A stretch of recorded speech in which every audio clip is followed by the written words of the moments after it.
Hi everyone, it's Kahreal and welcome to ARTchives. Yay! Welcome to episode 2 of ARTchives. We're going to talk about the fundamentals of art.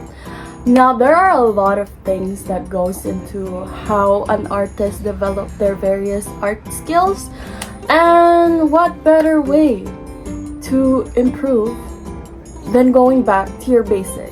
In all honesty, I'm not a beginner with art, but I really want to start off with a really important core in art.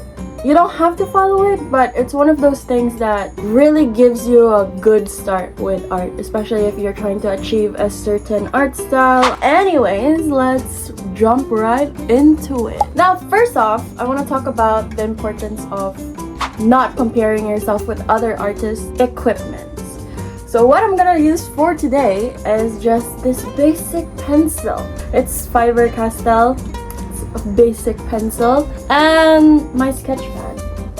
Yes, that's all you need. Oh my gosh, when I was a kid, I remember I would always be like, I need charcoal pencils, I need all of these pencils, I need this specific sketch pad, specific paper.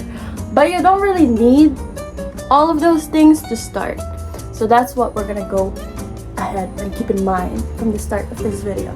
So grab your paper, grab your pencils, what you have around the house, just use it. You don't need fancy equipment to start art, to start drawing, to start doing illustrations. You only need basic ones.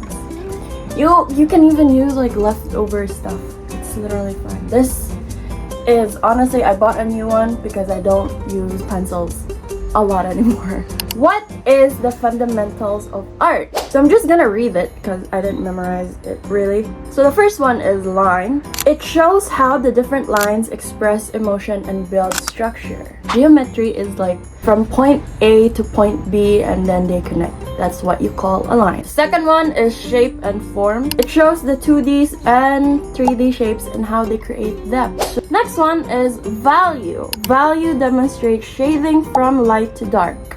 Next one is color. I think everyone knows what color is. This is color blue, yellow, and everything. This is green. Yes.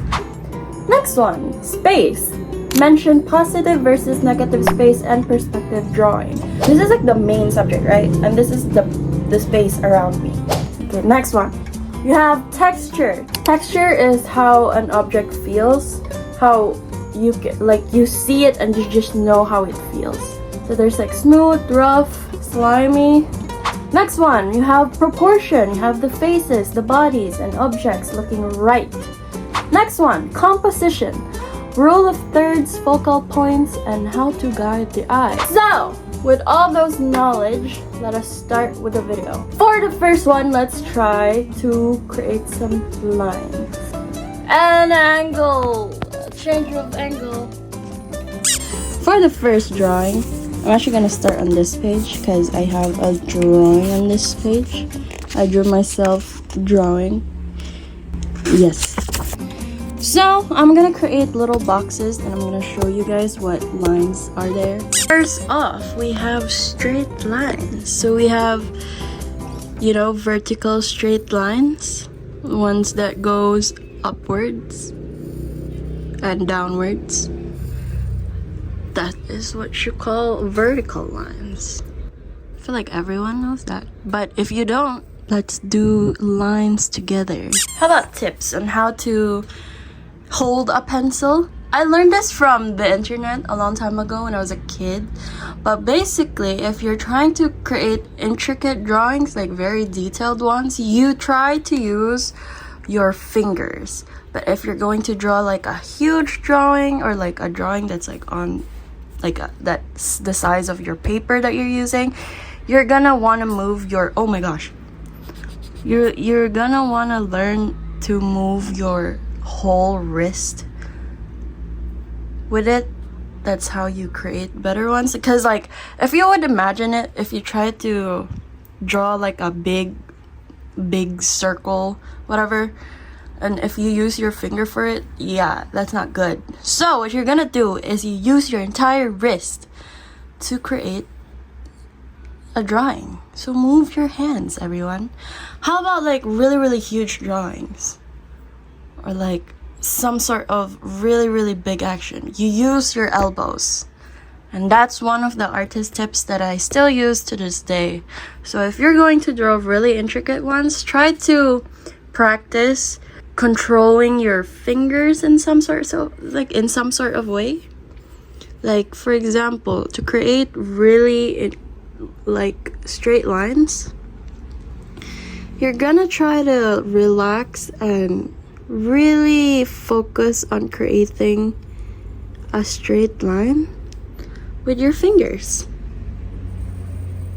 See? You just have to relax and try to draw. Now, how do I hold my pencil? I just hold it like, sometimes I go really near the tip, or like just 1/3 of it. But I just try to hold it as close as possible if it really needs to be intricate. But if I need it to be like a little bit softer, I put it here.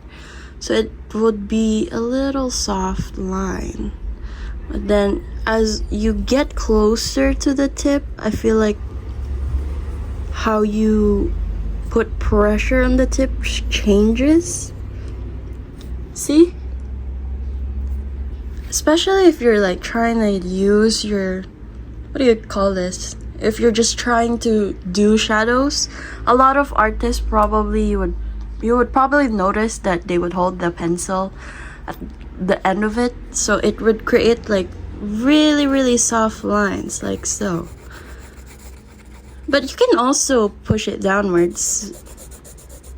It doesn't have to be exactly the same thing, but it's just one of those things that helps me. Like, you see how it becomes more sharper? This one is like a little bit feathered in a way. Feathered? Like, it's just for shadow. See how I'm holding it? And this one is a little bit softer. But this one, if you put it on the tip, you're gonna push the point of the pencil towards the paper, and it creates like a little bump here. See that little bump? I don't know if you can see it, but I can feel it. But that's a tip for you guys. I think that's helpful. I have no idea. Then obviously you have vertical lines. Oh wait, horizontal, I mean. You have horizontal lines. Yes. Oh, that's kind of wonky. But that's good. I remember I used to practice my lines every day during quarantine because I thought I was going to be an architect. But obviously that didn't happen because I'm now a second-year medicine student. But that's fine. It's one of those things in life that you can't really control. And there's probably a new door waiting for you along your journey. There's a lot of reasons why you won't get that dream. Probably it's for the best. It's not what you really need. There, it's a little wonky. I'm holding the camera. How do I think that's fine. Next one, you have curvy lines. A lot of people use curvy lines for curvy hair, for waves, what else? For details, for a skirt probably. I still use the same technique, but since curvy lines are like more, you create movement with the curves. I try to hold it as much as close as I'm comfortable with. See? It feels better. But it doesn't have to be like this. Whatever you're comfortable with, that's the best technique, honestly. You don't have to force yourself with other artists' techniques. I feel like a lot of people tend to forget that part because they try to copy what works for others, but they don't really evaluate what works with them the first time, like most of the time, if that makes sense. I have no idea what I'm saying even. I have thin lines, then you have thick lines. Honestly, when I do line art for my drawings, like for example, over here, let's see, we have thick lines and thin lines. Most of the time, I like to draw thick lines. I like to make the lines thick, so emphasize the character shape. That makes sense. What else? Let's go to my finished artwork, honestly. Oh my gosh, these are mermaids. Look at that. These are thick lines. Then we have thin lines. Thick lines creates emphasis, while thin lines create little details. See? You can see how the hair is like thick here. Then it thins out right over here. So I use that technique. I use this technique. I place my hand in like the middle portion or like the near portion of the pencil. Then I try to soften my grip. Okay, that's the word I was looking for. Grip. You soften your grip and then you loosen your grip with the pencil, but still be able to control it however you want. I feel like most beginner artists tend to really push down with the pencil. Like for example, when I was a kid, this one is this is not failure. This is, honestly, yes, this is a failed drawing. I was trying to draw Gojo, but I feel like I forced myself too much with drawing it. You can see that this drawing feels tense while I was drawing it. So a little tip and trick for you guys: you don't always have to push your pencil onto the paper. When I was a kid, I remember I would tend to draw characters that's really pushed into the paper, but what you're going to do is actually just loosen your grip with the paper and you kind of build your sketch with it. It doesn't have to be thick in the first try. How do I explain this? So for example, this is how I drew when I was a kid. I would tend to push downwards. You can see how it pushes into the paper and you can see the line behind it. But we're trying to avoid that because the thing is, once you make a mistake, it's really hard to erase it. So not only it helps you with your drawing, it also helps you erase it for future, for like mistakes. This is how I used to draw as a kid. I just tend to push the pencil onto the paper. That's how I used to draw as a kid. So that's like one of the mistakes beginner artists make, is they hold their pencil too hard. Yes. That's how I created a little character. Also have dashed line. You have dashed line like this. It could be uniform, could be like a little dot like that. You can see the difference, right? And how this portion is more uniformed with each other, and how these dashed line are like fade with each other. And this is our page of lines. It's not perfect, but it's something. It's a sketch pad. You shouldn't be too hard on yourself with your sketch pad. Like, I also need to remind myself with that. Next page, we have shape and form for this page. That's a really wonky circle. Oh yeah, okay. How to create a good circle for like head and stuff. Loosen your grip with the pencil and just really try to connect most of the lines together. It doesn't have to be perfect. It just has to be a circle type of thing. As you can see, yeah. When I was a kid, I tend to make that mistake with like going really hard with the pencil again. Honestly, that's not too bad. Okay, moving on. We have like triangles.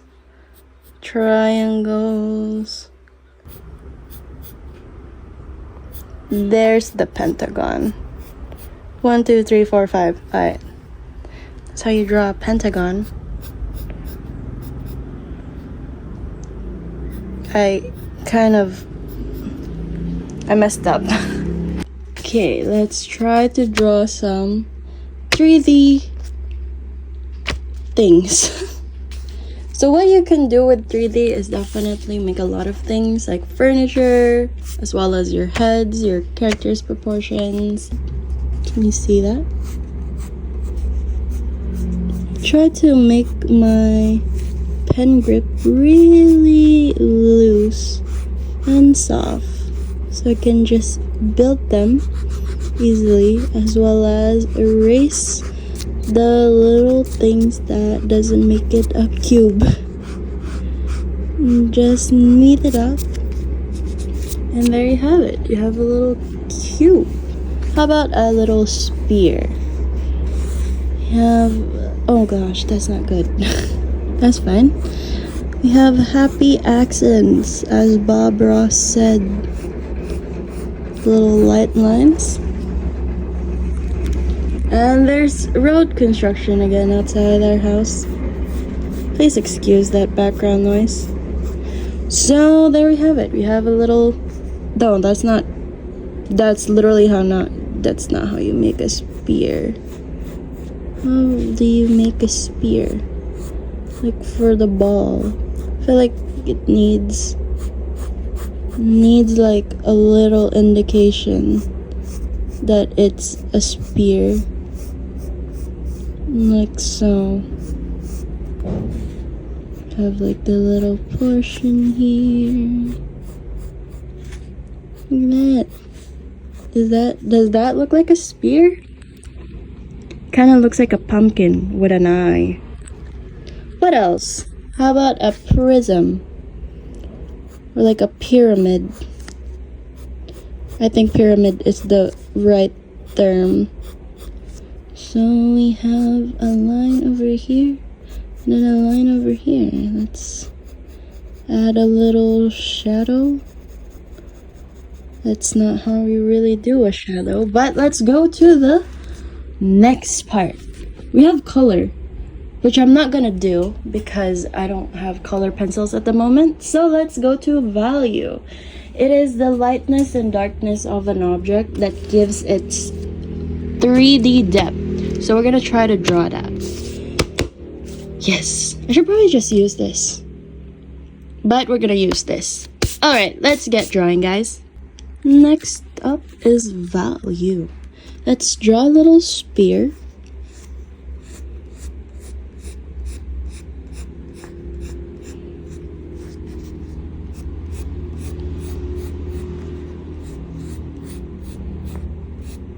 That's a circle. And now let's give it depth.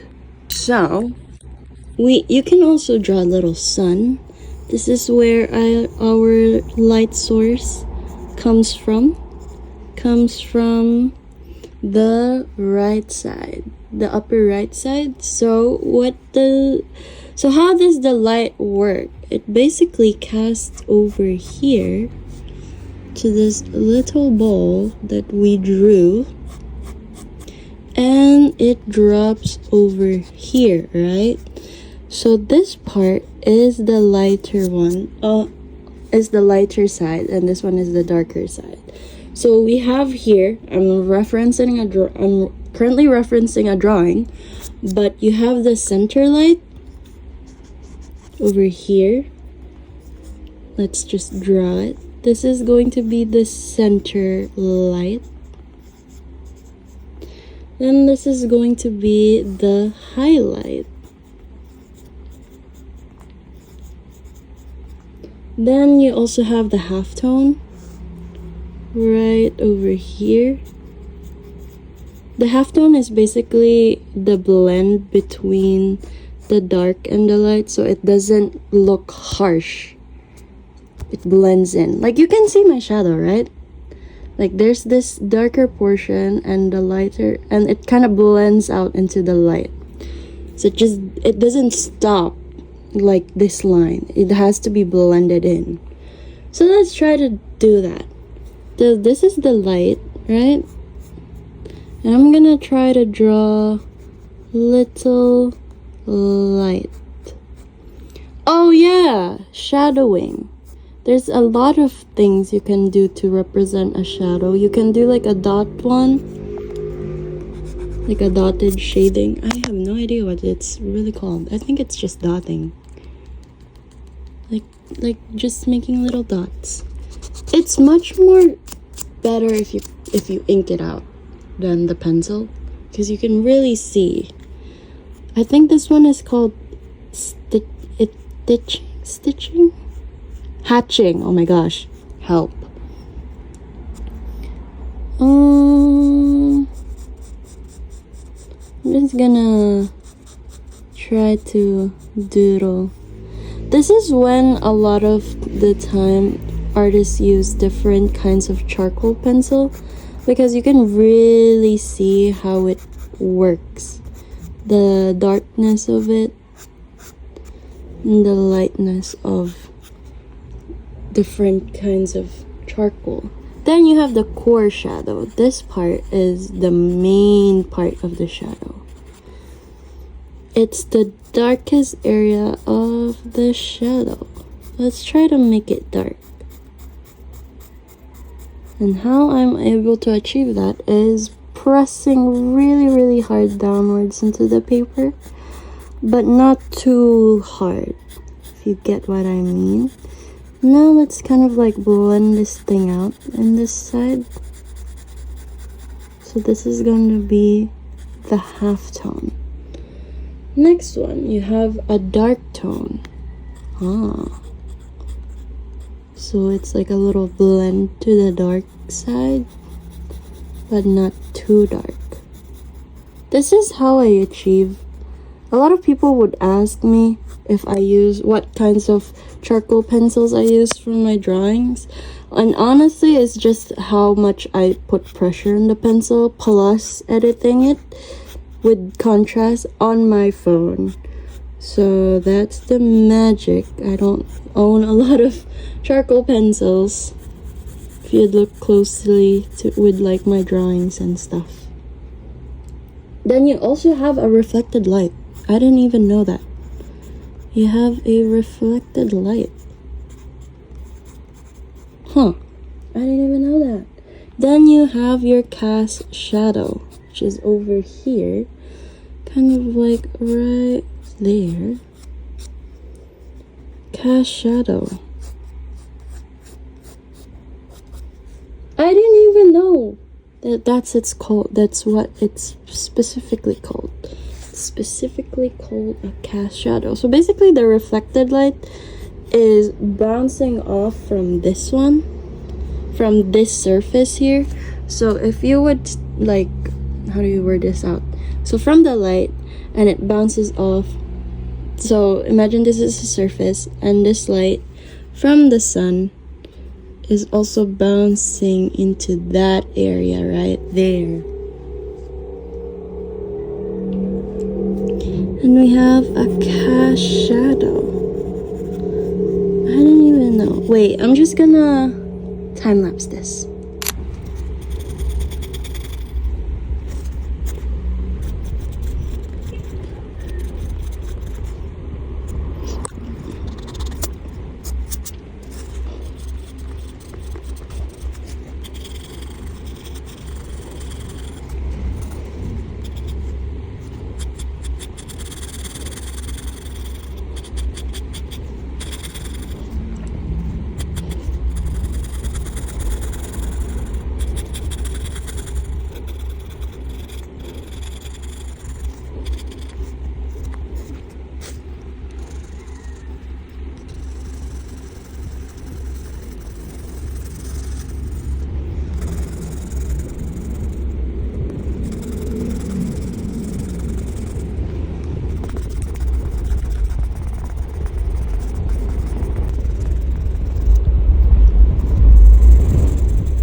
we have it. Our little ball. It could be better. You know what? It definitely could be better. I feel like this needs to be a little darker. I just really tried to experiment with how it looks like. Yeah, this definitely needs to be a lot darker. So, a shading technique is called hatching. Hatching is basically like creating a bunch of lines together, and it creates an illusion of shadows. So the more it's spread out like this, the more that it's in the lighter side of the shadow. But if you make it a little, honestly not even a little, really close with each other, I mean, now it creates a darker illusion of it. That's not a really good example, but I'm gonna use this spear as an example, and this mug too. So I saw this from a YouTube video, and I'm gonna link it down below. This is called cross hatching for beginners. It's basically, as you can see there, oh my gosh, can you see it? The more that it's spread out, the more that it's lighter, and the more that it gets, you know, chaotic, the more it's darker, obviously. We're gonna try to create this together. You see how it's like really dark here? Yeah, it's just a bunch of lines together. Then this one is a little more lighter. So we're gonna try to apply that here. So what they did is, honestly, then they didn't even, okay, that is my bad. So what they did is they tried to create this illusion over here by making a bunch of lines together, a lot of vertical lines. So that's why you need to practice your lines. See the importance of it with drawing? Okay, I'm gonna try to do this off camera.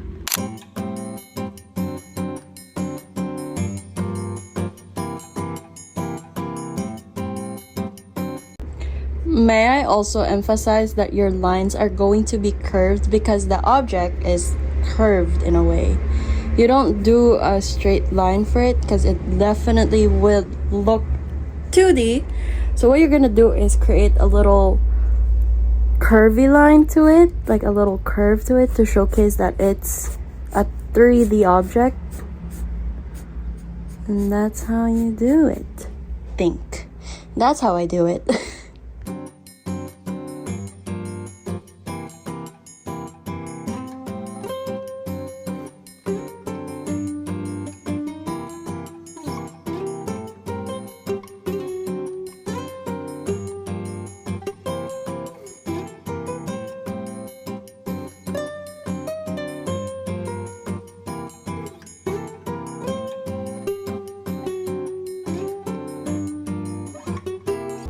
These are definitely not perfect examples for form, but this is how I made it. This is really rough over here in the edges here. Should probably blend this out. Like somewhat like that. But hey, we're learning together, no pressure.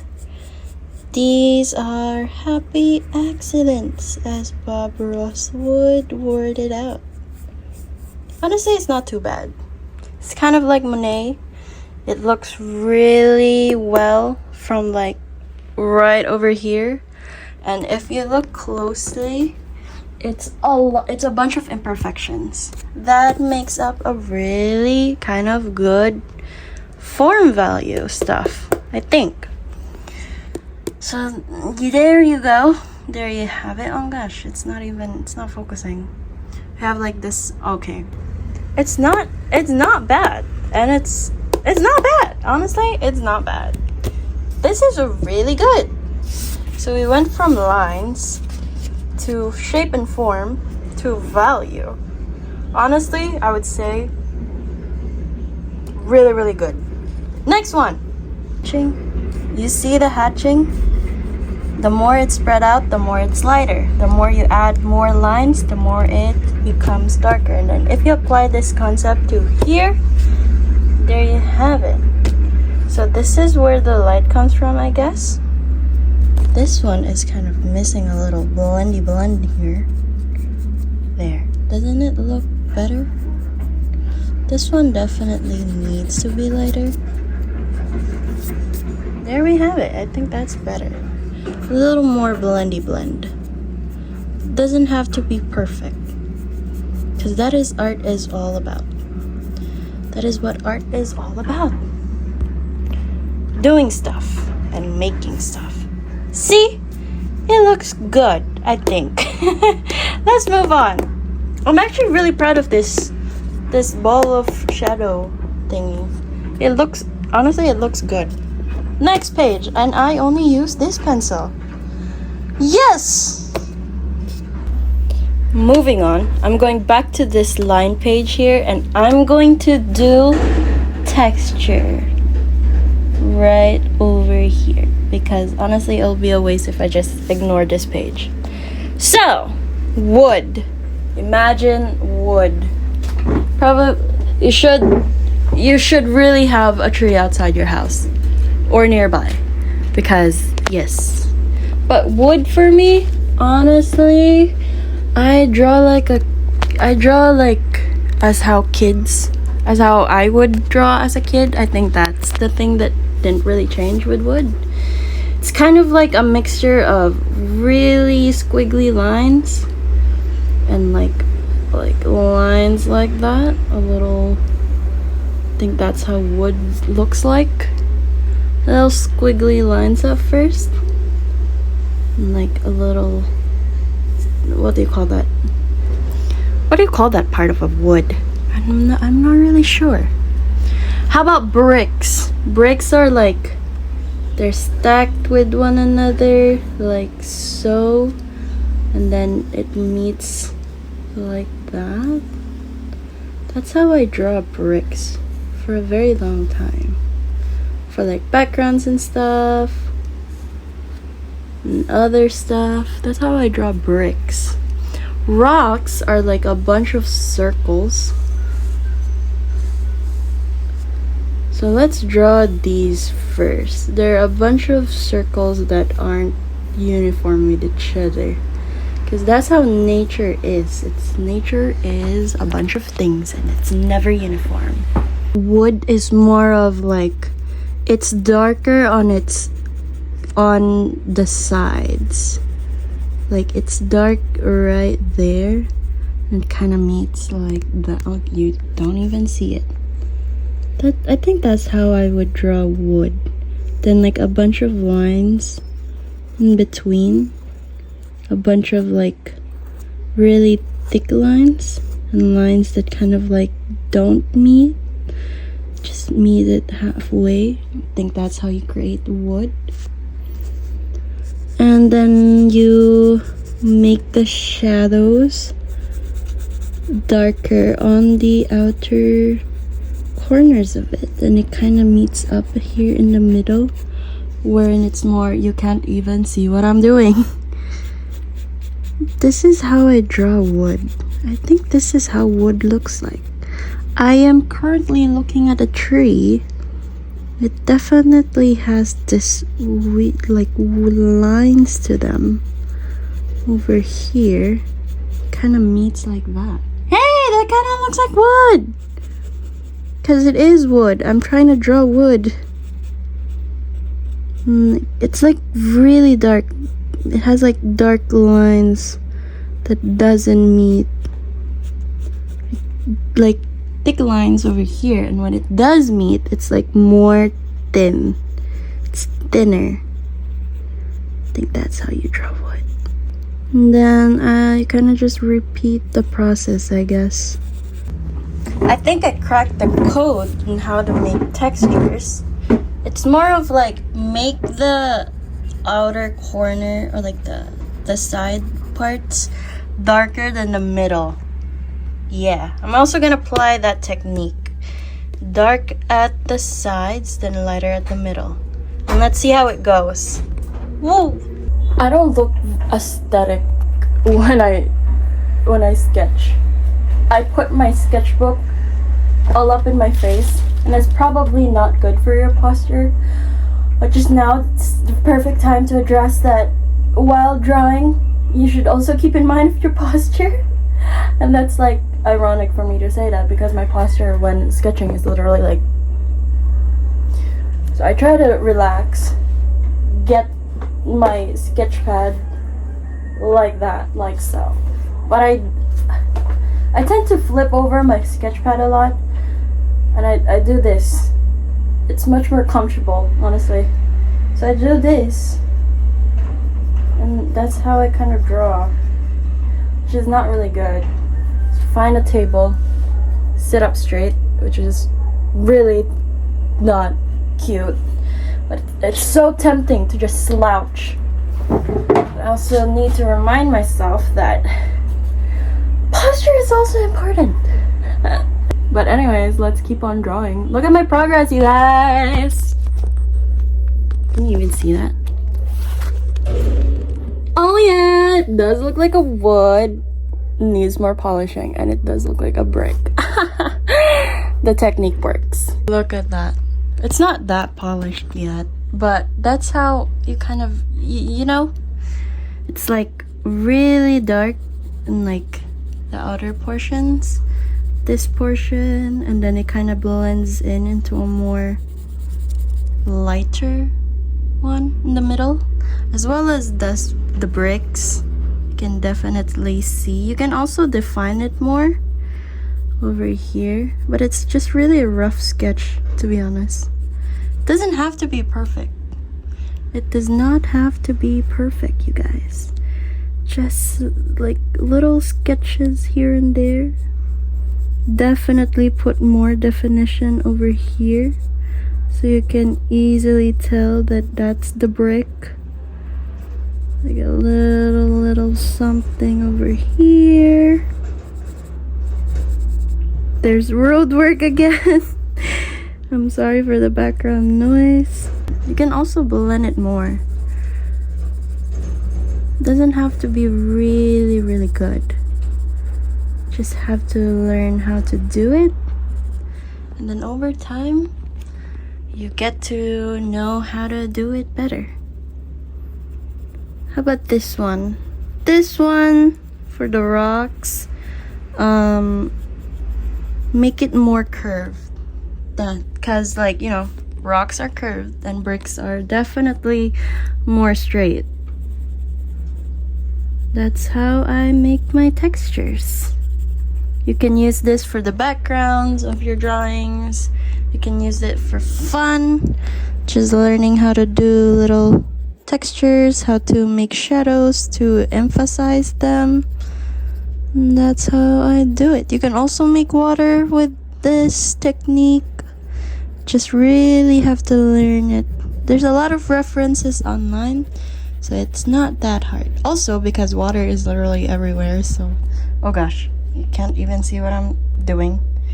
But that is how I make my rocks.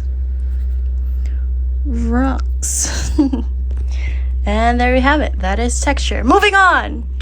Then you also have space, which is the amount of, you know, the focus of the subject and also the background. So that's space, how much there is of something. I think that's how you word it.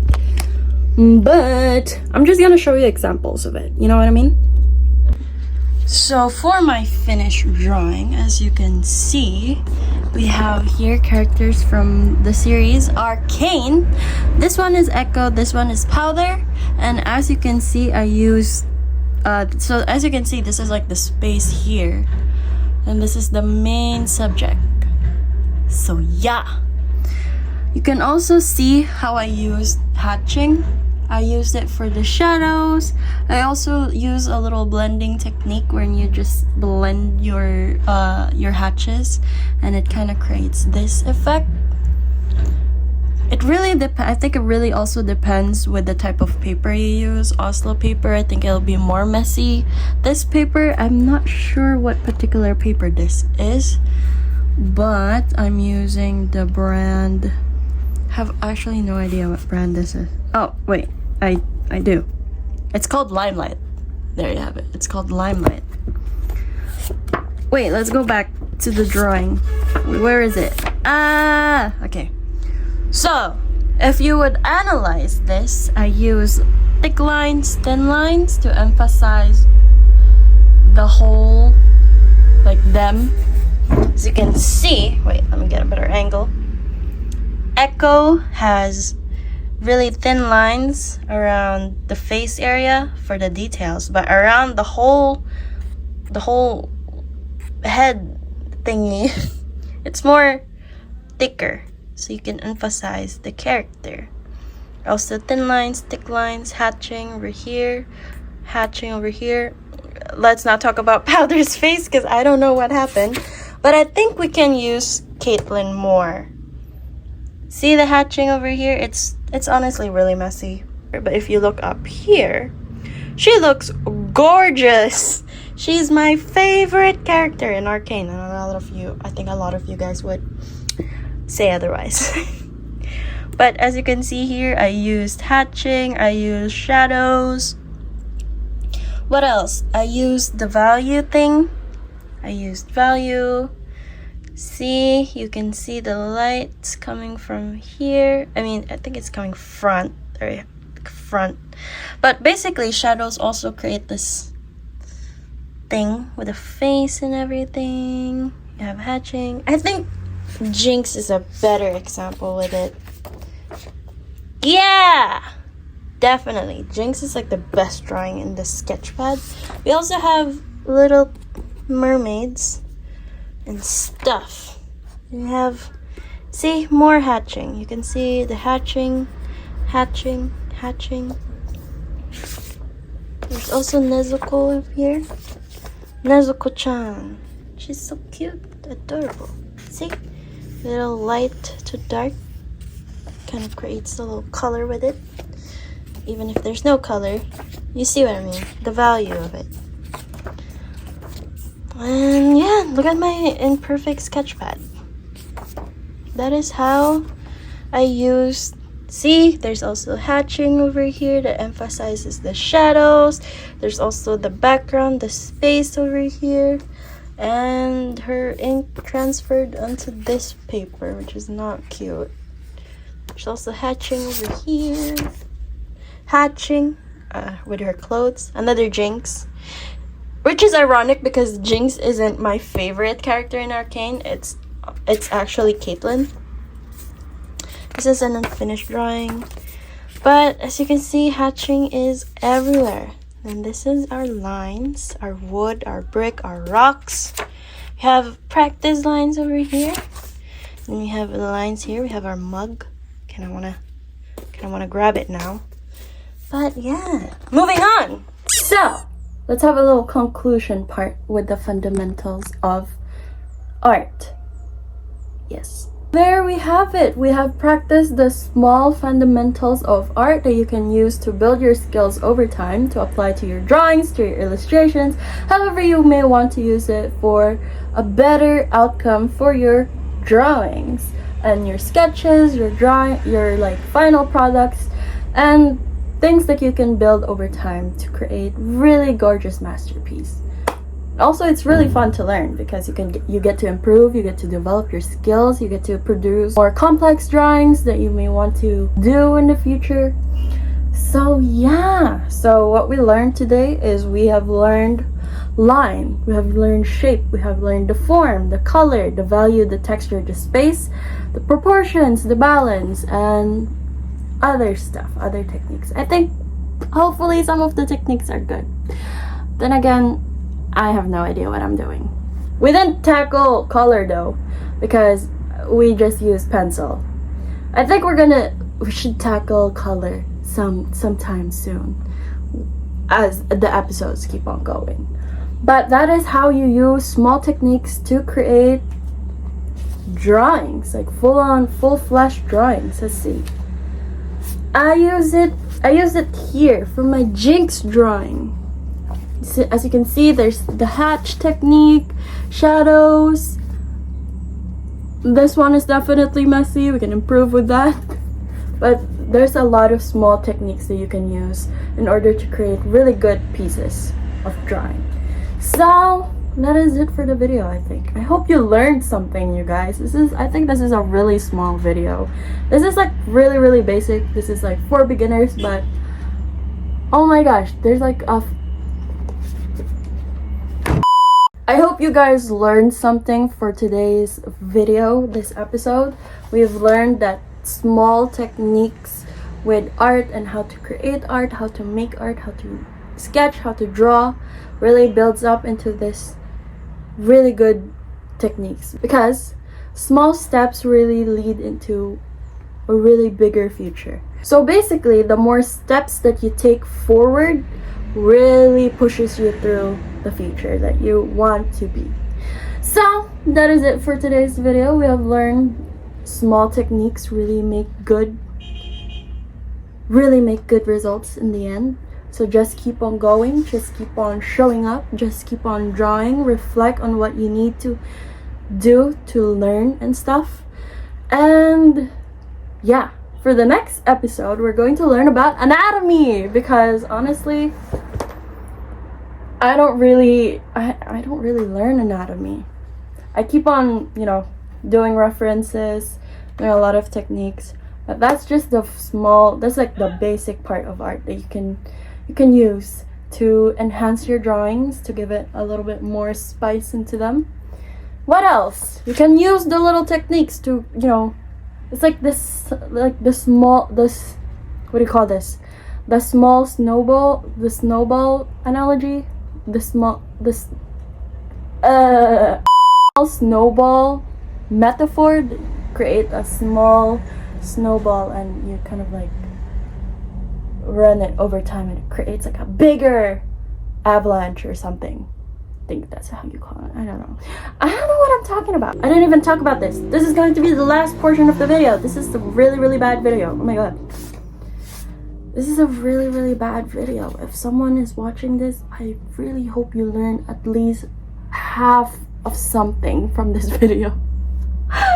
But oh my god, okay, let's take a look on how you can use form and shape. As you can see, it's a bunch of shape and it just merges together to create a little human.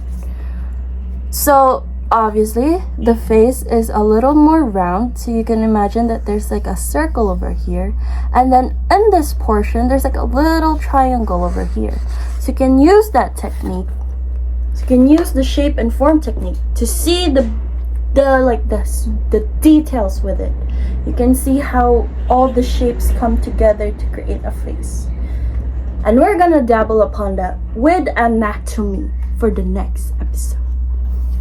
So I hope you guys learned a thing or two from this video. What else? How about advices as an artist? Keep showing up, keep practicing the small ones. If you can't do a drawing, you can always go back to your basics. You can always draw little spears, little circles, little, just little things. You can even use these stuff. Like, for example, this cube, we can turn it into Steve or like a little creeper. I don't know, I forgot how creepers look like. Oh gosh, I forgot how creepers look like. Okay, never mind. I think this is how you... Okay, I learned it now. It's a quick sketch of a creeper. Oh gosh, what am I doing? Wait, let me just create a small drawing of a creeper, because they're so adorable and so creepy. Little creeper.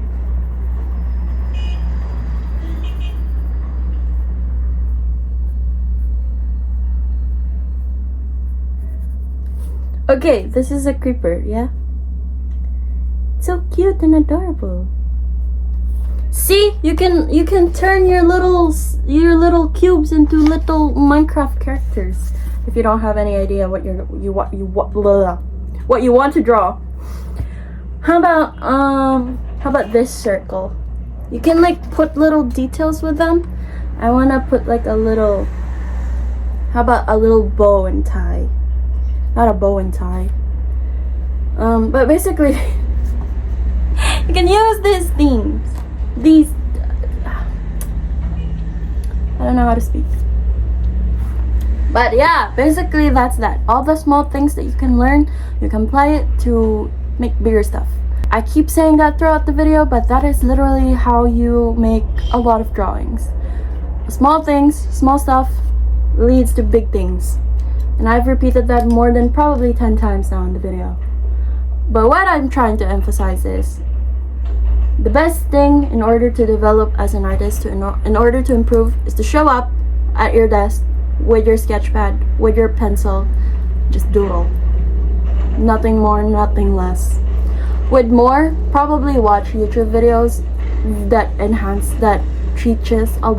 teaches a lot of techniques. But that is it for today's video. That is what I can share with you guys with how I improve my art and stuff.